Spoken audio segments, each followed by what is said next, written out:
Hello दोस्तों, मैं सौरभ आपका स्वागत करता हूं मेरे चैनल कोडिंग वर्ल्ड में, जहां हम बड़े ही आसान तरीके से सी प्रोग्रामिंग लैंग्वेज के बारे में सीखेंगे। सो प्लीज़ चैनल को सब्सक्राइब कीजिए, वीडियोस को लाइक कीजिए और शेयर भी कीजिए। तो चलिए देखते हैं।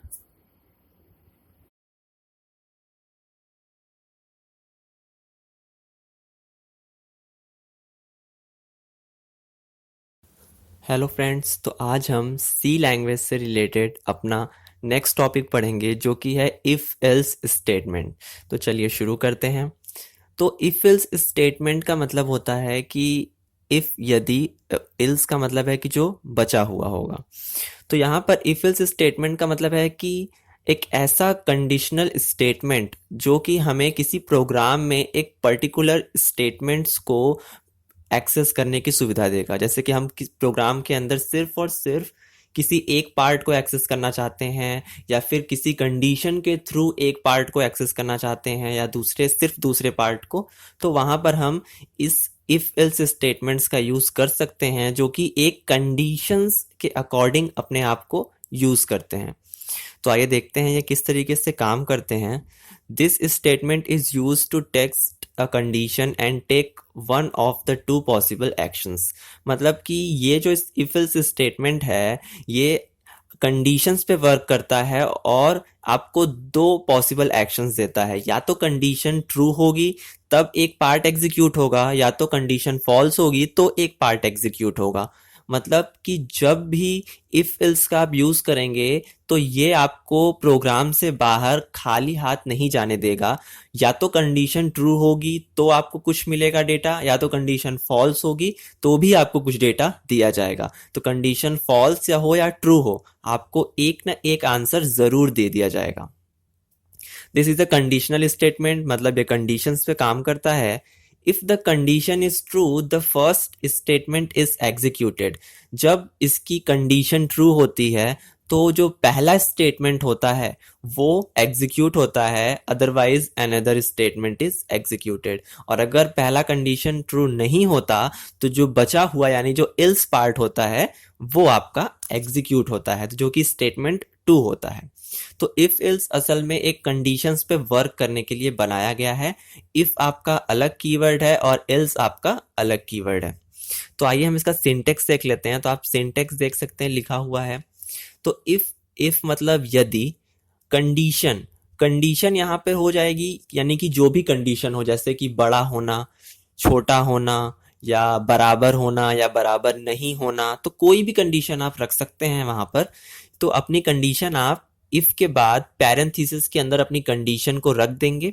उसके बाद यहाँ से एक ब्लॉक डिवाइड होता है, यानी कि ये जो आप जहां पर स्टेटमेंट वन देख रहे हैं, ये पूरा ब्लॉक ट्रू कंडीशन का है। मतलब कि जब ये वाली कंडीशन, इफ के आगे जो कंडीशन लिखी जाएगी, जब वो ट्रू होगी तो आप इस वाले ब्लॉक ऑफ स्टेटमेंट्स के अंदर यानी इस कर्ली ब्रेसेस के अंदर एंट्री लेंगे, और उसके बाद जितना भी काम होगा वो यहीं पर कर लिया जाएगा। यानी कि कंडीशन के ट्रू होने पर स्टेटमेंट वन एग्जीक्यूट होगा। और मान लीजिए कि ये कंडीशन अगर फॉल्स होती है तो आप इसके अंदर नहीं जा सकते, यानी कि स्टेटमेंट वन वाले कर्ली ब्रेसेस के अंदर नहीं जा करके आप जाएंगे सीधे एल्स वाले पार्ट में। एल्स का मतलब यहाँ पर है कि अगर कंडीशन ट्रू हुई तो आप आगे जाएंगे, और एल्स मतलब जो बचे हुए लोग होंगे, मतलब कि कंडीशन फॉल्स होने वाली।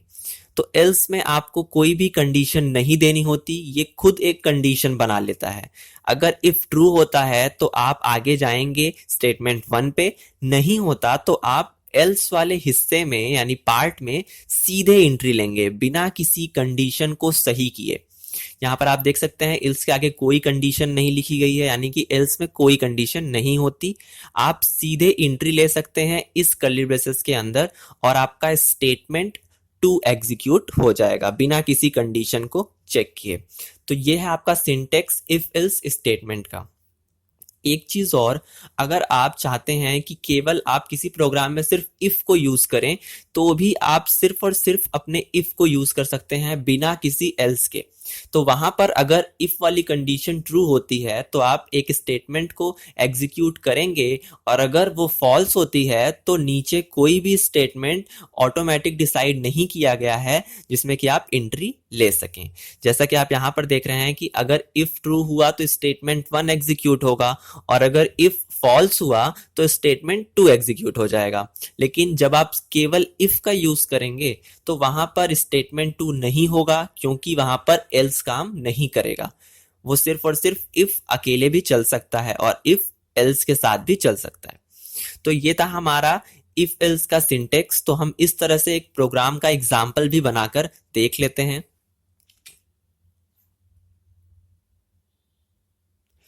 तो देख लेते हैं आगे।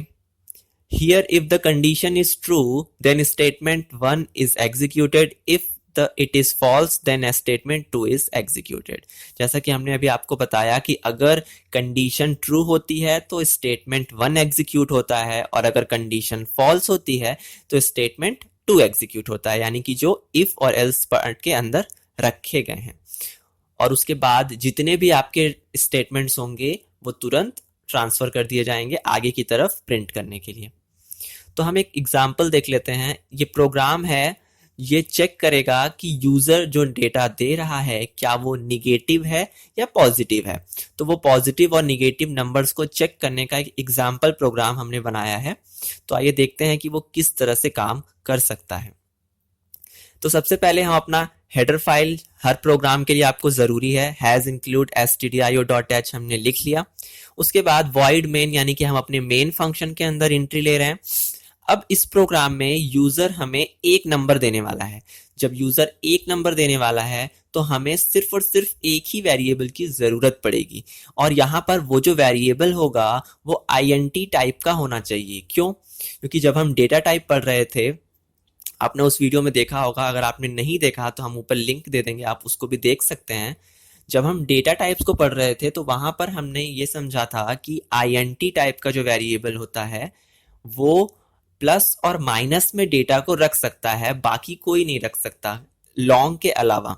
तो यहाँ पर हमने int टाइप का एक वेरिएबल डिक्लेयर किया, क्योंकि यूजर पॉजिटिव और निगेटिव दोनों प्रकार के नंबर्स को दे सकता है। तो no यानी कि नंबर नाम का एक वेरिएबल है जिसमें यूजर से ली गई डेटा रखी जाएगी। तो हमने अब यूजर को एक मैसेज दिखाया, printf इंटर द नंबर, मतलब यूजर का काम है अब नंबर एंटर करना। तो यूजर जैसे ही इंटर किया, scanf नाम के फंक्शन से हमने नंबर नाम के वेरिएबल में उस वैल्यू को रख लिया। अब यहाँ पर इफ यदि, अब यहाँ पर आप देख सकते हैं कि हमारा इफ कंडीशन शुरू हो गया है। इफ यदि नंबर यानी कि no नाम के वेरिएबल के अंदर जो भी वैल्यू होगी अगर वो 0 से बड़ी हुई तो हम प्रिंट करेंगे कि वो नंबर पॉजिटिव है। अगर वो 0 से बड़ी नहीं हुई तो एल्स पार्ट में जाएगा और प्रिंट क्या करेगा कि वो नंबर निगेटिव है। जैसा कि पॉजिटिव और निगेटिव नंबर आपको पता ही होंगे कि अगर कोई भी नंबर 0 से आगे की तरफ हो यानी कि ऊपर हो तो वो प्लस में काउंट हो जाता है, और अगर वो 0 से नीचे हो तो वो माइनस में काउंट हो जाता है। तो यहाँ पर हमने कंडीशन क्या रखी कि नंबर नाम का वेरिएबल जब भी बड़ा होगा 0 से, जब 0 से ऊपर होगा तो आप इस वाले printf के अंदर जाएंगे और पॉजिटिव नंबर को प्रिंट करेंगे। और जब भी ये कंडीशन फॉल्स होगी, ये कंडीशन तब फॉल्स होगी जब यूजर किसी भी नंबर के पहले माइनस साइन का यूज करेगा, तो तुरंत ये कंडीशन हो जाएगी फॉल्स, क्योंकि वो जो नंबर होगा वो 0 से बड़ा नहीं होगा, वो 0 से छोटा होगा। तो तुरंत वो एल्स के पास जाएगा और एल्स बिना किसी कंडीशन के आपको एंट्री देगा और जाकर आपका printf प्रिंट करेगा निगेटिव नंबर। तो इस तरह से हमें पता चल जाएगा कि ये जो नंबर यूजर ने दिया है वो पॉजिटिव है या निगेटिव है।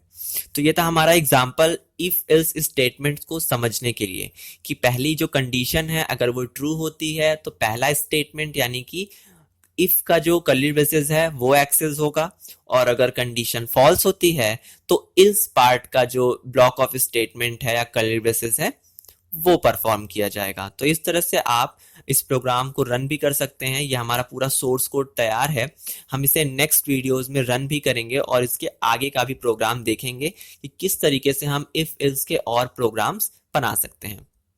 तो आज का वीडियो यहीं पर खत्म होता है। आई होप आपको समझ में आ गया होगा।